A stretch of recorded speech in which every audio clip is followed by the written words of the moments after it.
ና መገዛ ከሆነ ይሄንን ድንጋይ ግዛ። ምን ማገዛ ከሆነ በቃ ያዘው እንዴ ልታልፍ ነው። ከዚህ ወደዛ ልትሄድ ነው እንዴ? ሶኖት ባለቤቱ? አዎ ባለቤቱ እኔ ነኝ። ና ወደ እንዴት ነው? እንዴት ነው? እንዴት ነው እንግዲህ እንደምታዩ ይሄ ቦታው ብዙ ሰዎች ባለሀብቶች እየመጡ ይገዙታል። ያው እኔ ወርቅ ይወጣበታል ይችላል ቦታ ነው። ሶሪ ይወጣበታል። እውነቴን እኮ ነው። እና ዋጋውን ሰምተዋል አይደለ? ዋጋውን ሰምተዋል። ስንት ነው አሁን? በእርሻ መሬት ነው የምገዛው። በጣም ብዙ ኢንቨስት ማድረግ አለብኝ። እሺ ይላል እንዴ?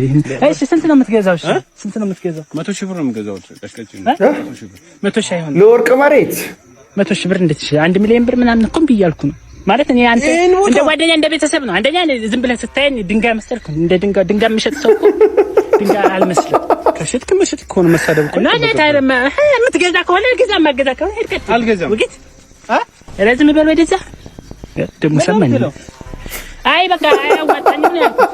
እኔ ባያዋጣኝ ንብረት እኮ ነው ለለቃቅምህ ከፈልክ ምንድነው የምትለው አንተ ሰውዬ? አይወጣም። ይሄ ማለት በዚህ ዋጋ ይሸጥ። አይወጣት ነው። እኔ ስንት ሀገር አቋርጬ ነው የመጣው። ታዲያ ሂዳ ተላዛው ምን አባከ እንትን አይ ቆይሽ አፋቸውን አይቆጣጠሩም እንዴ?